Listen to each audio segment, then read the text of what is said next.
Fed up with the everyday grind? Tired out by the dull routine? You want to get away from it all. We offer you Escape.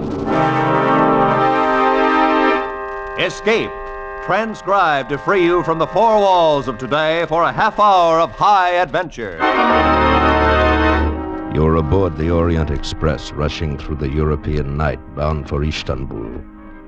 And in your compartment with you, a gun pointed at your head, a small, mysterious stranger is about to take your life.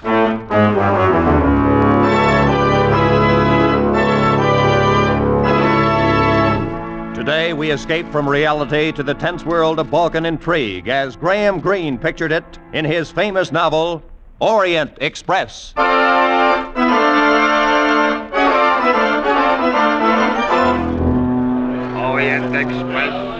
Orient Express, now leaving. My name is Gregory Myatt. In 1932, I had to go to Istanbul on business, and I decided to take the Orient Express.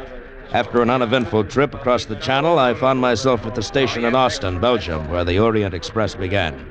The porter took my bags and overcoat to my first-class compartment while I lingered on the platform. And, inevitably, somebody bumped into me.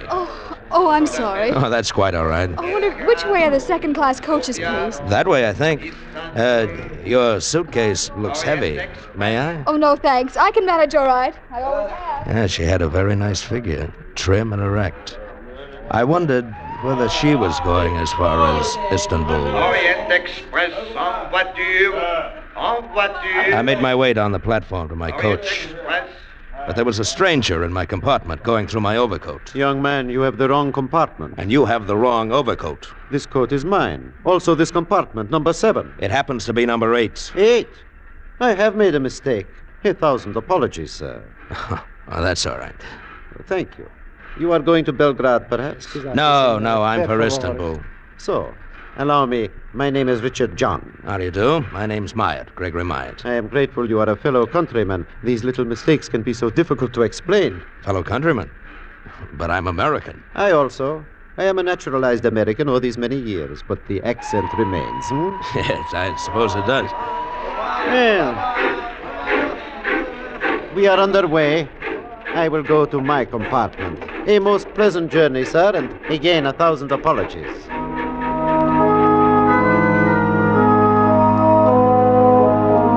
I looked at the landscape a while and then got out a book and settled down to read. And at that moment, of course, we ran into a string of tunnels, all of them pitch black. I was just about to ring for the guard to ask to have the lights switched on when the train was crashing to a stop. We were in a tunnel.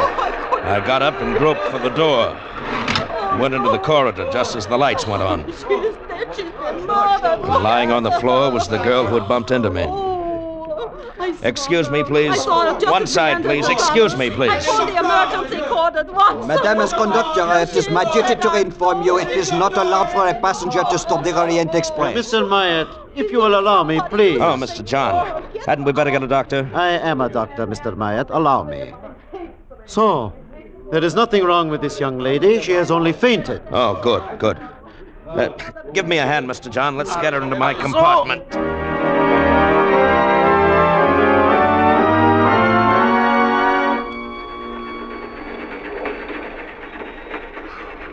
I'm all right now. Really, I am. Yes, of course you are. Here you are. Drink this. It's brandy. Drink it, young lady. It will help you. Good. I don't know why I fainted. I never did before. When did you last have a decent meal? Yesterday? The day before? I suppose it was the day before. That's my affair. You have no money? No. How would you like to have dinner with me? Well, Please say yes. I won't say no. Fine. Will you join us, Mr. John? No, I prefer to remain in my compartment. As we dined, I learned her name was Carol Musker. She was a chorus girl, and she had a job waiting for her in Istanbul. I felt a bit sorry for her, but, well, more than that, I remembered how she felt in my arms when I carried her into my compartment. And I wanted to hold her again. I ate a lot, Mr. Myatt. I hope you can afford the check. I think I Oh, can. good. Now, how about breakfast tomorrow? and all the rest of your meals till we reach Istanbul. Mr. Myatt, I hope you don't have any ideas about me. Well, of course I have. You're very attractive. Well, I don't know anything about you. For all I know, you're married and have 6 children. I am not, and I haven't. How about you? I have no one. Well, then there's no reason why we shouldn't have ideas about each other, is there? And by the way, my first name's Gregory. More coffee or dessert? No, thanks. Well, then as soon as I've paid Mr. Myatt. Oh, Mr. John. Excuse me, is this yours? That's my pocketbook. I found it in the corridor outside my compartment. You must have dropped it when you lifted this young lady. He gave me my pocketbook and left the dining car. All my money was there, but one thing I knew, I had not dropped my pocketbook. Mr. John had taken it. Well, Carol and I started through the train. It was about 9 o'clock and the lights were already dimmed. In the second-class coaches, people were asleep, sitting up in the crowded compartments. Mr. Myatt, here's my compartment. Thank you for dinner. It's, very early. You have to go in? Oh, I'm tired. Oh, it's too crowded in there for comfortable sleeping. And besides, you never know who's next to you. Oh, but I do. That little fat man, see? His name's Joseph Grunlich. He introduced himself. Oh, he did he? You're not jealous. No. But what do you know about him? He might be a thief or a bigamist. Now you're being ridiculous. Well, good night, Mr. Myatt. Gregory? Carol, Yes? you might kiss me good night. No one will notice. All right. What? Young lovers, eh? Oh, Mr. Grunlich. If you're going somewhere, sir, why don't you go ahead? Do not be angry, please. I was not spying, Mr. Myatt. How do you know my name? We all heard of the gentleman gallant enough to take Miss Muscat to dinner at the good doctor's suggestion. Doctor? What doctor? Mr. John. He's a doctor, is he not? Now, if you'll please excuse me, I must get some water. I'm quite thirsty. I don't think I like that guy. Carol, how about taking my compartment? Your compartment? Or I'll get you another one. We'll speak to the conductor right now, huh?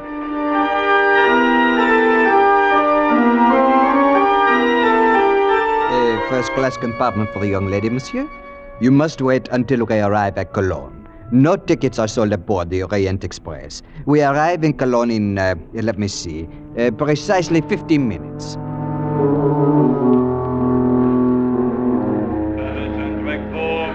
On track 2, Orient Express, leaving in 10 minutes. As we walked up to the first-class ticket window, a woman elbowed us out of the way. Please excuse me. You don't mind if I go first, do you? My train for Paris leaves any minute. Well, in that case, go right ahead. Thank you. Oh, Hans, bitte schnell. Fräulein Ware. 1 to Paris, Hans. My editor's got me up. She was a in the middle of the reporter, night for a apparently. story. While Some waiting for her art exhibit change, or her eyes art went past me to the inventions, Orient Express, I'll and trade you John. suddenly they widened. I followed her glance. Mr. John was just stepping back into his compartment. One moment, Hans. Change this ticket for a sleeper on the Orient Express. Make it Belgrade. Oh, you are lucky, Miss Warren. There is only one accommodation on the Orient Express left. Good. Just a moment there. We were here first. I thought you were going to Paris. Not miss. when I see Dr. Zinner on the Orient Express. Dr. Zinner. The man you were looking at was Richard John. Is that the name he's using now? Oh, Fräulein? thank you, Hans. Just a moment there. I'm taking that ticket. Mein Herr, I regret, but the lady asked for it before you did, and she is an old customer. Here's the ticket, Miss Warren.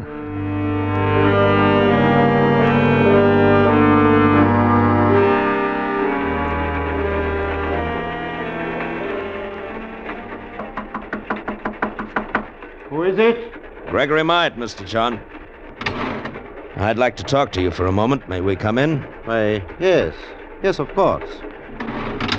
You are feeling better, Miss Musker? You are getting enough rest? Yes, thanks. That's why we're here. Miss Musker's taking my compartment, and I'm staying in here with you. I wish I could oblige, but I prefer my privacy. Why is that, Dr. Zinner? My name is Richard John. Where did you hear otherwise? From a newspaper reporter who saw you in the station at Cologne. Oh. I don't know what it's all about, and I don't much care, but Miss Musker is going to have my compartment, and I'm going to move into this one with you. Any objections? No. In fact, both of you shall stay here with me. What the devil? Gently, Mr. Myatt. He has a gun. I am an excellent shot, believe me. Oh, Greg. We shall all stay, I insist. Lock the door, Mr. Myatt. That's fine. Now, just who are you, Mr. Myatt? Who am I? A police spy? Here to keep me from getting to Belgrade? Oh, that's ridiculous. You surely don't expect me to believe your story about some... Mr. John!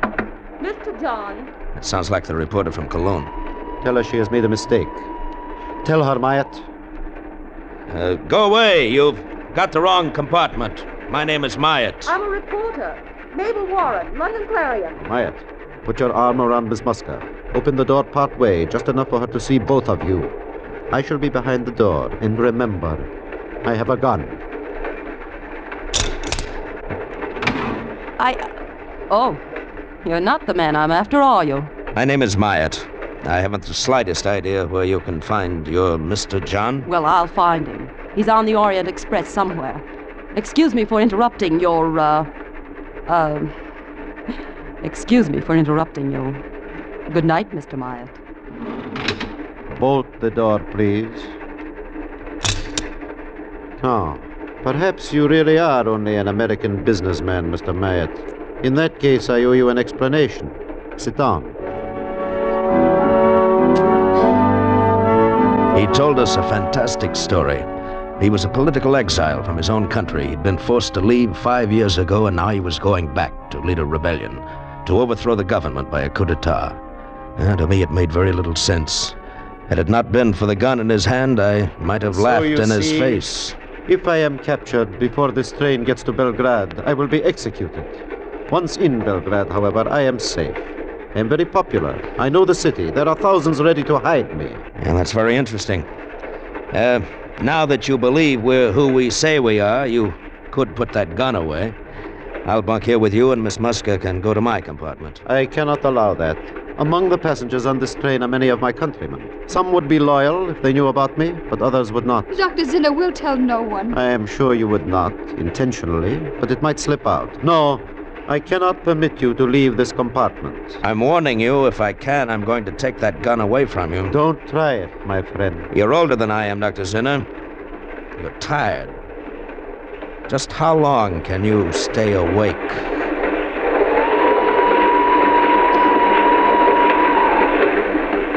I sat with Carol on one seat. He was across from us, the revolver in his hand. And it got later and later and later. I'm tired, Greg. Now just close your eyes then, Carol. Are you sleepy, Dr. Zinner? Not yet, Mr. Myatt. Carol was asleep on my shoulder. I fought to keep my eyes open, but I dozed off. And then somehow I came awake. I lifted my head. Dr. Zinner was asleep. I reached across and grabbed the gun. Oh, Greg! It's all right, Carol. I've got it. Well, Dr. Zinner? You are right, sir. I tried to stay awake, but... Stay here, Carol. I'm going to locate the conductor. I'm going to tell him what's been going on. Oh, no, you must not. I shall never get to Belgrade. Greg, they'll kill him. No, we're still outside his country. He won't be hurt. But if you report me to the conductor, I shall be put off the train. Well, in short, no harm done. I'll be back soon, Carol. I left the compartment and started down the corridor. I heard a noise behind me, and as I turned, I caught a glimpse of a shadowy figure, one arm raised high above my head. And then the arm swung down, and something hard and heavy crashed against my skull. And I fell into a pool of blackness, and I knew nothing more.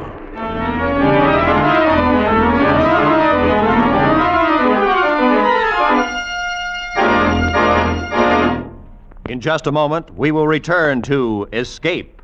But first, the blazing billboard for CBS's 10 great Sunday night shows has an especially big blaze of lights near the top of the list. That's where the names of Spike Jones, Jack Benny, and Amos and Andy are found in succession. Spike Jones, Jack Benny, Amos and Andy, the most unusual sequence of top-rating comedy and radio. Don't miss a single second of their 90 non-stop minutes of mirth tomorrow night on CBS's great Sunday Night 10.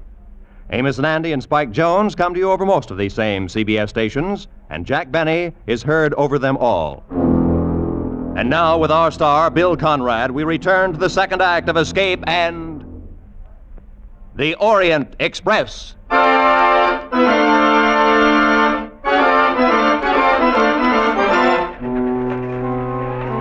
How much later it was when I opened my eyes, I don't know.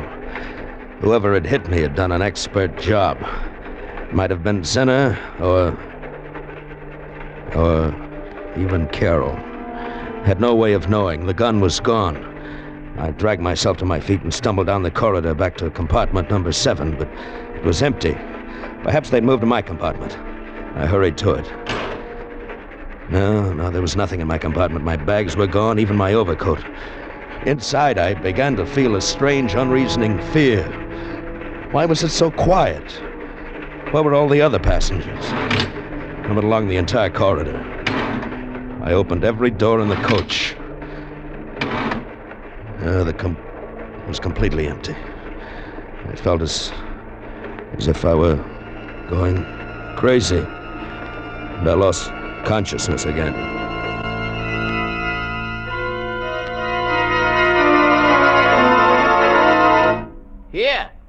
Here, you! What? Mister! What? Wake up! Wake up! Who are you? I, sir? I am the brakeman. No. Tell me, what happened to everyone? This coach was full. I got on at Austin. Dozens of people got on at Austin. Oh, no, sir. This coach is empty. And it comes only from Regensburg. Regensburg? Huh? No, it's from Austin, I tell you. Look, compartment 8. This was mine. My bags, my overcoat, they were here, and now they've disappeared. What was that? Oh, that is only the switch engine. We're on the yards outside Vienna. This coach is a deadhead. It was put on at the Orient Express at Regensburg, and now we take it off. Deadhead? You mean... No, it's not my coach at all.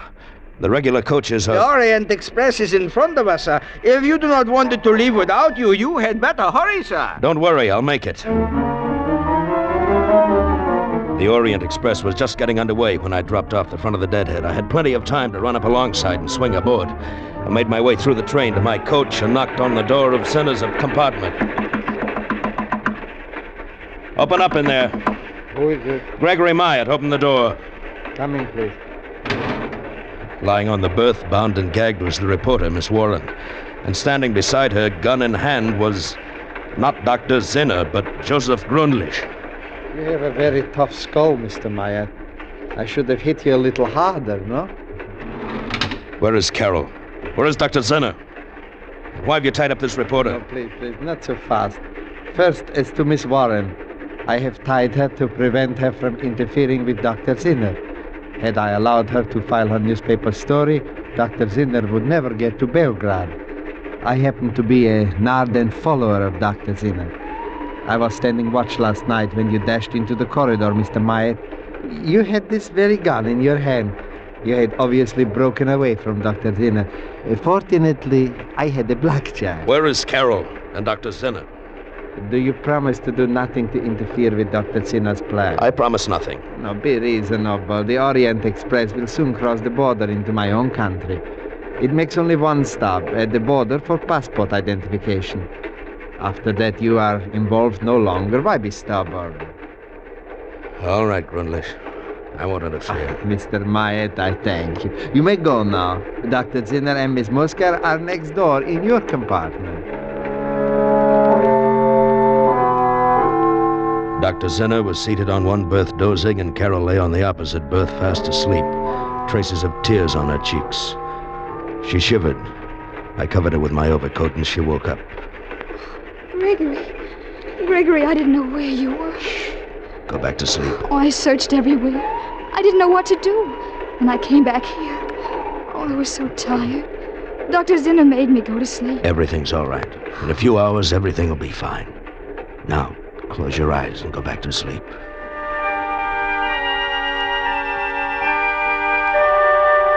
I left the compartment and went to the second-class coach. With both Carol and Gründlich gone, there was space for me. I slept until I was awakened by a Hungarian passport inspector. The train had stopped in a town named Subotica, just inside the border. I showed him my passport.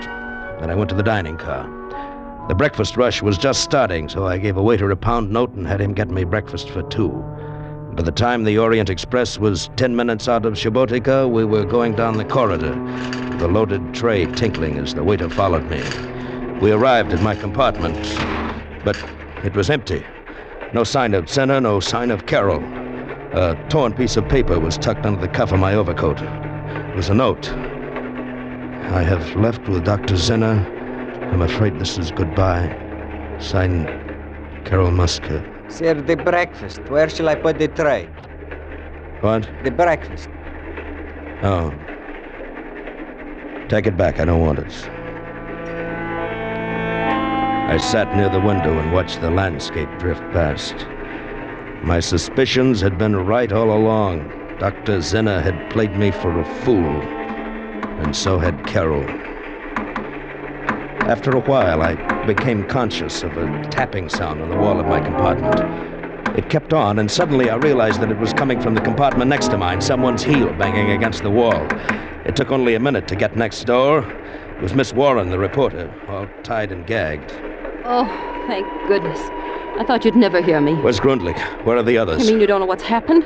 Zinner's going to be executed. Executed? Well, they took him off the train at Subotica. Grundlich arranged the whole thing. He's a government spy. Oh, he can't be. Well, he is. They're probably holding a drumhead court-martial on Dr. Zinner back in Subotica this minute. I see.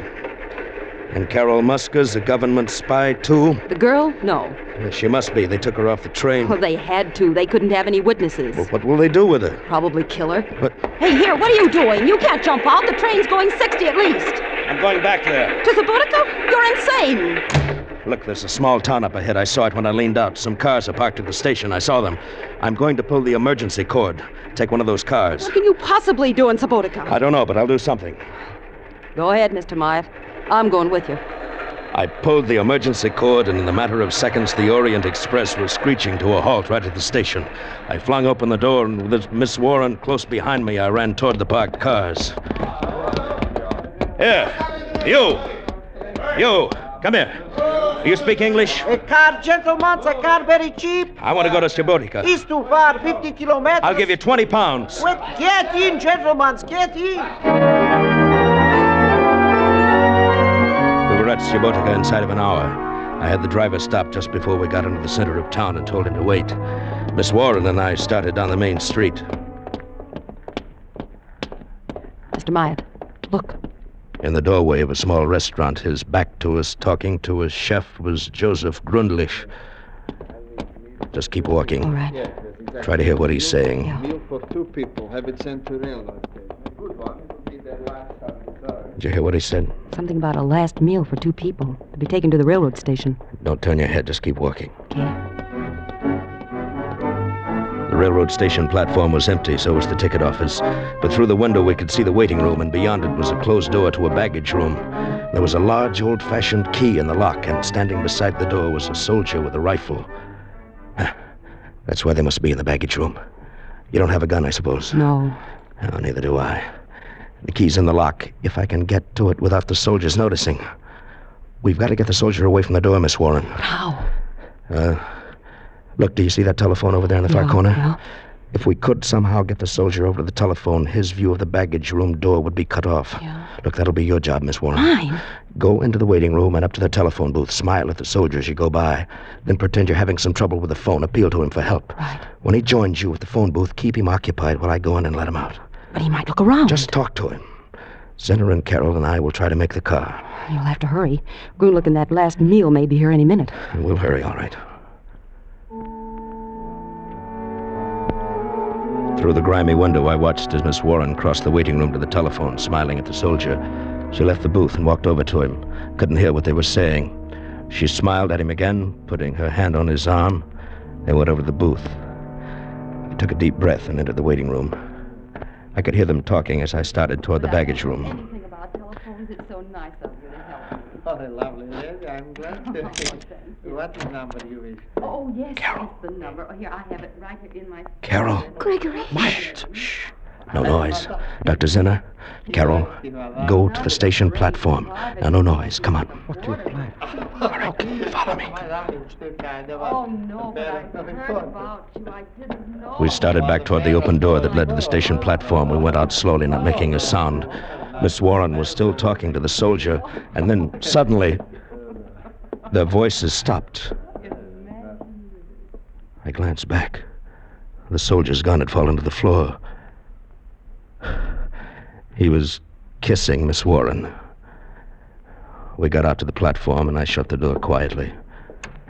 All right, follow me. The car's 2 blocks away. What about her? She's a reporter. They won't dare touch her. Now, come on. All right. In a few moments, the station was behind us. The car was only a block away now.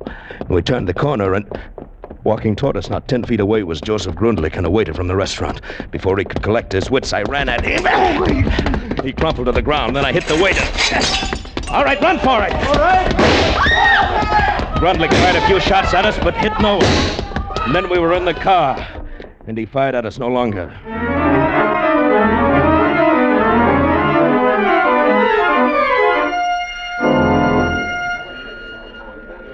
En voiture, Orient Express, all aboard.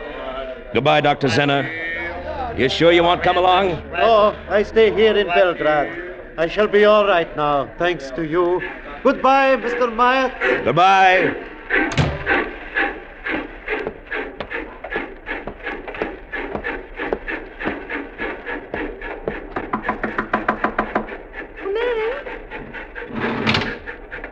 Hello. Hello. You, mind if I sit down? No, not at all. Well, we'll be in Istanbul tomorrow. Mm-hmm. A day late. You know, I probably lost that chorus job. Have any idea what you'll do then? Oh, I think so. I have an idea. Yeah. So have I. A very good idea. Come here.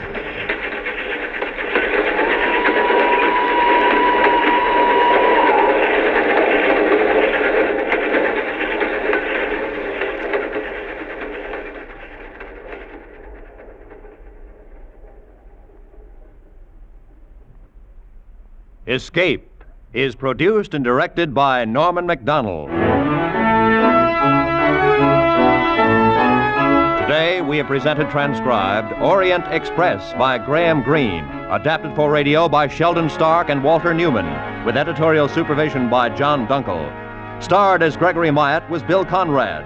Featured players were Edgar Barrier, Hans Conried, Gloria Grant, Harry Bartell, Ann Morrison, Jack Crucian, and John Daner. The special music was arranged and played by Ivan Ditmars. Next week...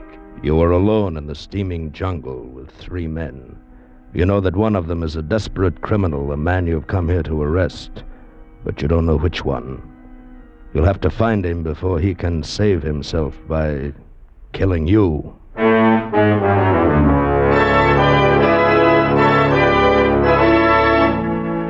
Next week, we escape with L.G. Blockman's exciting tale of a manhunt, Red Wine. Goodbye, then, until this same time next week, when once again CBS offers you Escape.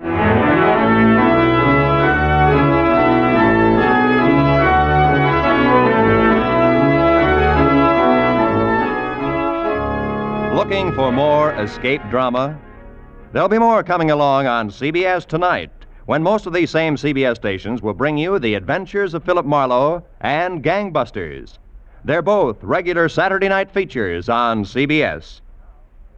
Now, stay tuned for 5 minutes of the latest news, to be followed immediately by the Let's Pretend program over most of these same CBS network stations.